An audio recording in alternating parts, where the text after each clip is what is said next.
Supreme court में किसान आंदोलन को लेकर आज अहम सुनवाई। आंदोलन की वजह से पंजाब में बंद राष्ट्रीय मार्ग को खुलवाने को लेकर दायर याचिका पर सुनवाई है। अपनी मांगों को लेकर 300 दिनों से आंदोलन कर रहे हैं किसान।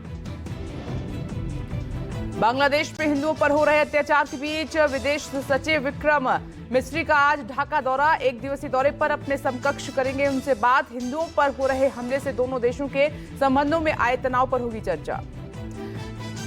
और जयपुर में rising Rajasthan global investment summit का प्रधानमंत्री नरेंद्र मोदी करेंगे उद्घाटन। 3 दिवसीय समिट में शामिल होंगे 32 देश और जेईसीसी में पर्यटन, सौर ऊर्जा, खनन और कपड़ा उद्योग के लिए तलाशी जाएंगी निवेश की संभावनाएं।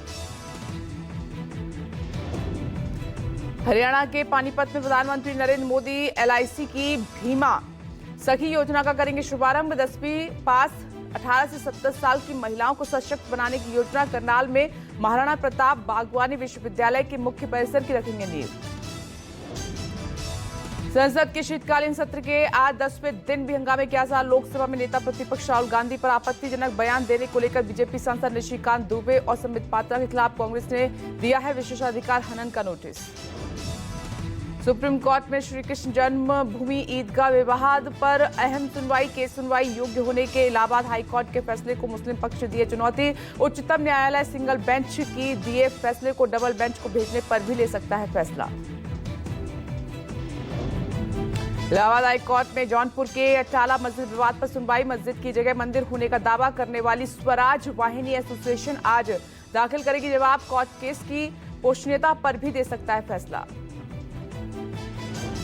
सुप्रीम कोर्ट में मणिपुर हिंसा को लेकर सुनवाई। कुकी संगठनों के सीएम वीरेंद्र सिंह के कथित ऑडियो की जांच संबंधी अपील पर सुनवाई। हाईकोर्ट के पूर्व जजों की 3 सदस्यीय कमेटी महिलाओं पर हमले और मानवीय मामलों की कर रही है निगरानी। मणिपुर में शांति बहाली और प्रधानमंत्री नरेंद्र मोदी के दौरे की मांग को लेकर इंडिया गठबंधन का आज प्रदर्शन। दिल्ली के जंतर मंतर पर विपक्षी पार्टियों के नेता दोपहर 1:30 बजे करेंगे प्रदर्शन। दिल्ली हाईकोर्ट में आप सरकार के खिलाफ अहम सुनवाई। कैग रिपोर्ट उपराज्यपाल को भेजने और उसे विधानसभा में पेश करने की मांग वाली याचिका पर सुनवाई। बीजेपी विधायकों ने दायर की है याचिका। यूपी के गौतम बुद्ध नगर स्थित जेवर इंटरनेशनल एयरपोर्ट पर आज विमान लैंडिंग और टेक ऑफ का होगा ट्रायल। सुबह 11 बजे होने वाले ट्रायल के तहत विमान एयरपोर्ट के आसपास 2 घंटे उड़ान भी भरेगा। राजधानी दिल्ली और उसके आसपास के इलाकों में बदला मौसम। बारिश ने बढ़ाया सर्दी का जोर। सर्द हवाओं ने भी बढ़ाई ठिठुरन। मौसमी विभाग के मुताबिक अगले 2-3 दिन में 2 से 3 डिग्री होने की तापमान गिरने की संभावना। और स्नोफॉल और जाखू नाम से हिमाचल से जम्मू कश्मीर तक ताजा बर्फबारी से बदला मौसम का मिजाज। कुपवाड़ा के माछिल सेक्टर में हुई बर्फबारी। शिमला के जाखू में भी बिछी दिखी बर्फ की सफेद चादर। जम्मू बॉर्डर पर किसान नेता सरवर सिंह पंडेर का बयान। कहा कि विरोध प्रदर्शन के 300वें दिन भी सरकार अपनी जिद पर अड़ी हुई है। कहा कि बैठक के बाद जल्द अगली रणनीति का ऐलान करेंगे। सरवर सिंह पंडेर ने यह भी कहा है कि भगवंत मान सरकार का चेहरा बेनकाब हो गया है। पहले हम केवल केंद्र सरकार के खिलाफ थे, लेकिन अब हमें राज्य सरकार से निपटना होगा।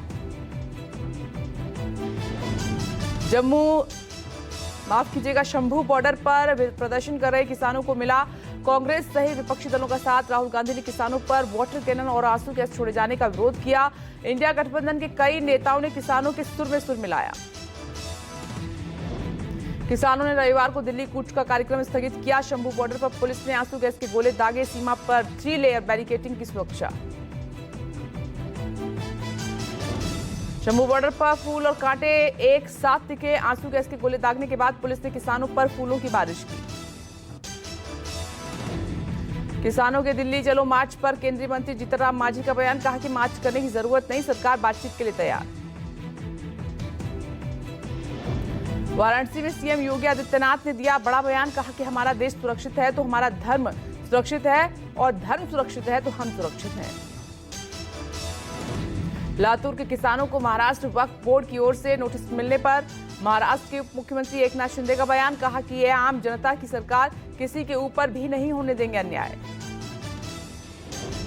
एनसीपी एससी गुट के अध्यक्ष शरद पवार का ईवीएम पर बड़ा बयान। कहा कि जनकांक्षा के तहत हो चुनाव प्रक्रिया में बदलाव। सोलापुर के मार्ग कड़वाड़ी में अमेरिकी चुनाव के तहत बैलेट से की चुनाव कराने की मांग।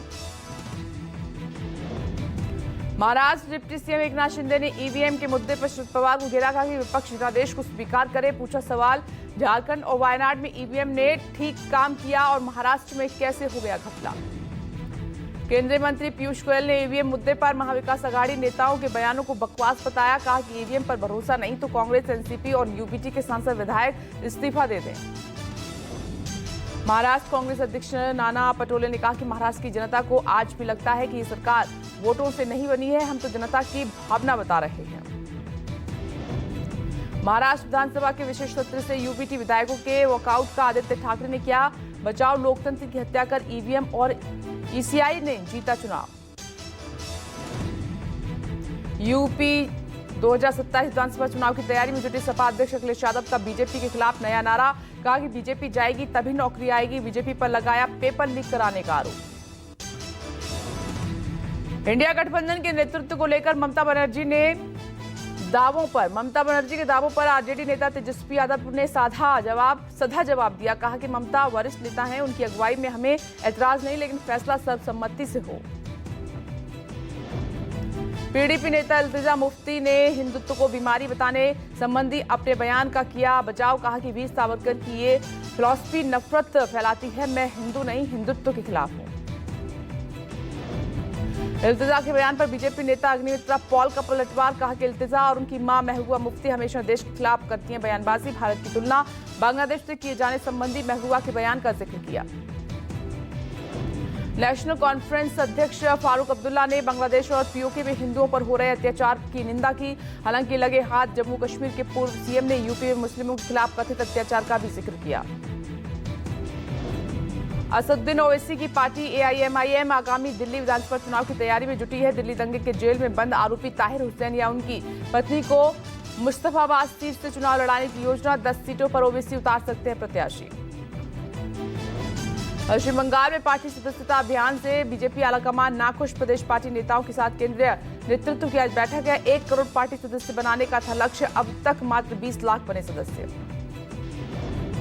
झारखंड विधानसभा का आज से 4 दिवसीय सत्र है। छठे विधानसभा के पहले सत्र में पेश होगा अनुपूरक बजट। आज पहले दिन नवनिर्वाचित सदस्यों को दिलाई जाएगी शपथ। नेता प्रतिपक्ष राहुल गांधी ने जयपुर में हुए कांग्रेस नेतृत्व संगम सम्मेलन में हिस्सा लिया। राजस्थान के जोधपुर में बीएसएफ की 7वीं स्थापना दिवस। केंद्रीय गृह मंत्री अमित शाह स्थापना दिवस परेड में शामिल। जीप पर सवार होकर ली सलामी। कांग्रेस नेता सोनिया गांधी का आज 79वां जन्मदिन है। पार्टी की पूर्व राष्ट्रीय अध्यक्ष का जन्मदिन सद्भावना दिवस के तौर पर मनाया जाएगा। कई जगहों पर पार्टी नेता और कार्यकर्ता करेंगे रक्तदान शिविर का आयोजन। आम आदमी पार्टी के लीगल सेल सदस्य और दिल्ली बार काउंसिल के उपाध्यक्ष संजीव नासियार को तत्काल पद से हटाने के निर्देश बार काउंसिल ऑफ इंडिया ने उनकी डिग्री सहित अन्य दस्तावेजों की सीबीआई से जांच कराने के आदेश दिए। महाराष्ट्र विधानसभा के स्पीकर का आज चुनाव है। बीजेपी नेता राहुल नार्वेकर के अध्यक्ष पद के लिए किया है नामांकन। पर्चा दाखिल करते समय सीएम फडणवीस और 2 डिप्टी सीएम एकनाथ शिंदे और अजित पवार भी मौजूद थे। यूबीटी नेता आदित्य ठाकरे ने सपा पर किया बड़ा हमला। समाजवादी पार्टी को बताया बीजेपी की बी टीम। यूबीटी ने हिंदुत्व का स्टैंड किया क्लियर। कहा नहीं छोड़ेंगे हिंदुत्व का मुद्दा। महाराष्ट्र में सपा ने इंडिया गठबंधन से अलग पकड़ी रहा। आगामी नगर पालिका चुनाव में सपा ने अकेले उतरने का ऐलान किया। अकाली नेता सुखबीर सिंह बादल पर जानलेवा हमले के आरोपी नारायण सिंह चौरा की बढ़ी रिमांड। कोर्ट ने रविवार को 3 दिन की बढ़ाई रिमांड। 4 दिसंबर को दरबार साहिब पे सेवा कर रहे सुखबीर सिंह बादल पर नारायण ने फायरिंग की थी। जम्मू कश्मीर के कठुआ के हीरानगर कस्बे में 3 से 4 लोगों की संदिग्ध गतिविधि की सूचना। सुरक्षा कर्मियों ने चलाया तलाशी अभियान। लखनऊ की टीम के गुप्त सूचना के आधार पर बिहार पुलिस की बड़ी कामयाबी। नेपाली नागरिकों का नेटवर्किंग से लेकर फर्जी दस्तावेज बनाने के खेल का पर्दाफाश। सीरिया के अपदस्थ राष्ट्रपति बशर अल असद पहुंचे रूस। राष्ट्रपति पुतिन ने असद और उनके परिवार को दी राजनीतिक शरण। रूस का दावा, देश छोड़ने से पहले राष्ट्रपति असद ने की विद्रोही नेताओं से बातचीत। एडिलेड टेस्ट में भारत की शर्मनाक हार। ऑस्ट्रेलिया ने 10 विकेट से हराया। सीरीज 1-1 से बराबर। दूसरी पारी में भारत ने दिया था महज 19 रनों का लक्ष्य। ऑस्ट्रेलिया के खिलाफ बाकी बचे 2 टेस्ट में तेज गेंदबाज मोहम्मद शमी की हो सकती है वापसी। कप्तान रोहित शर्मा ने दिए संकेत। तीसरा टेस्ट 14 नवंबर से ब्रिस्बेन में खेला जाएगा।